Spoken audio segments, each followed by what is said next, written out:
बात करते हैं भारतीय जनता पार्टी की, जिसके नए राष्ट्रीय कार्यकारी अध्यक्ष नितिन नवीन आज राजधानी दिल्ली पहुंचे और बीजेपी मुख्यालय में नितिन नवीन का भव्य स्वागत होगा। अपना कार्यभार नवीन संभालेंगे। इस दौरान बीजेपी के कई बड़े नेता यहां पर मौजूद रहने वाले हैं। उनकी मौजूदगी में नितिन नवीन दिल्ली आएंगे। 45 वर्ष की आयु में नितिन नवीन भारतीय जनता पार्टी के अब तक के सबसे युवा कार्यकारी अध्यक्ष बने हैं। युवावस्था के साथ अनुभव का संतुलन उनकी सबसे बड़ी पहचान है। कम उम्र में वे 5 बार विधायक चुने जा चुके हैं, जो उनके मजबूत राजनीतिक अनुभव को दिखाता है। मंत्री के तौर पर उन्होंने कई अहम जिम्मेदारियां संभाली हैं। नितिन नवीन न केवल बिहार बल्कि पूरे पूर्वी भारत से बीजेपी के पहले अध्यक्ष बने हैं। नितिन नवीन के पास 2 दशकों अनुभव है।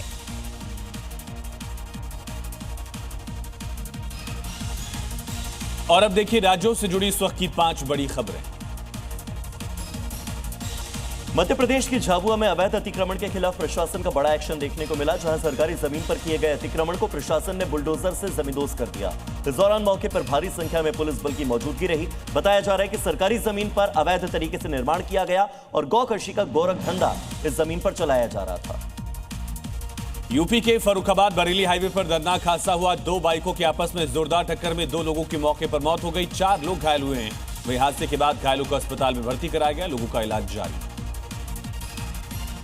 महाराष्ट्र के भिवंडी में देर रात आग का तांडव देखने को मिला, जहां कबाड़ गोदाम में भीषण आग लग गई और आग ने विकराल रूप ले लिया। इसके चलते आसपास के कई गोदाम में भी आग फैलती चली गई। देखते ही देखते कई गोदाम आग की चपेट में आ गए, जलकर राख हो गए।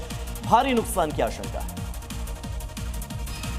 मध्य प्रदेश के जबलपुर में उस वक्त अफरा तफरी मची जब उरई गांव में खेत में काम कर रहे किसान पर तेंदुए ने हमला कर दिया। किसान गंभीर रूप से घायल हुआ। वहीं किसान की चीख पुकार सुनने के बाद स्थानीय लोग पहुंचे, अस्पताल में भर्ती कराया। यहां घायल का इलाज जारी है। लोगों में डर का माहौल।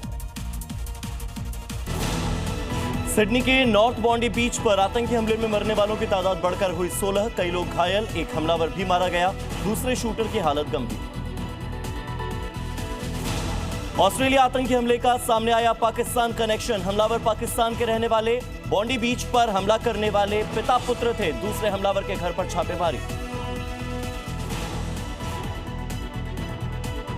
ऑस्ट्रेलिया के सिडनी में यहूदियों पर आतंकी हमले के बाद भारत सतर्क। यहूदी समुदाय के लिए जारी किया गया सुरक्षा अलर्ट। दिल्ली, मुंबई और बेंगलुरु में बढ़ाई गई सुरक्षा। आज से 4 दिन की विदेश यात्रा पर प्रधानमंत्री नरेंद्र मोदी जॉर्डन, इथियोपिया और ओमान 3 देशों का करेंगे दौरा। यात्रा के आखिरी चरण में ओमान पहुंचेंगे प्रधानमंत्री। बीजेपी के राष्ट्रीय कार्यकारी अध्यक्ष बनने के बाद नितिन नवीन का आज दिल्ली में बीजेपी मुख्यालय में होगा भव्य स्वागत। संभालेंगे अपना कार्यभार। बीजेपी के सभी बड़े नेता होंगे मौजूद। 2027 के यूपी विधानसभा चुनावों को लेकर सीएम योगी आदित्यनाथ का बड़ा दावा। बोले यूपी में 3/4 सीट जीतेगी बीजेपी। गठबंधन के उम्मीदवार भी जीतेंगे। वाराणसी में जैन तीर्थंकर पार्श्वनाथ जयंती पर नगर निगम के सख्त आदेश। आज बंद रहेगी नॉनवेज की दुकानें। होटल और रेस्टोरेंट में भी नहीं परोसा जाएगा नॉनवेज। नोएडा में बढ़ते प्रदूषण को देखते हुए बड़ा फैसला। प्री नर्सरी से 5वीं क्लास तक ऑनलाइन हो गई हैं कक्षाएं। कक्षा 6ठी से लेकर 12वीं तक हाइब्रिड मोड पर होगी स्कूलों में पढ़ाई। यूपी के बहराइच में एक और आदमखोर भेड़िया मारा गया। वन विभाग ने अब तक 6 आदमखोर भेड़िए मार गिराए हैं। वन विभाग को अभी भी कई और भेड़ियों की तलाश है। और आज दिल्ली पहुंचेंगे star footballer Lionel Messi. Arun Jaitley stadium में एग्जीबिशन मैच में होंगे शामिल।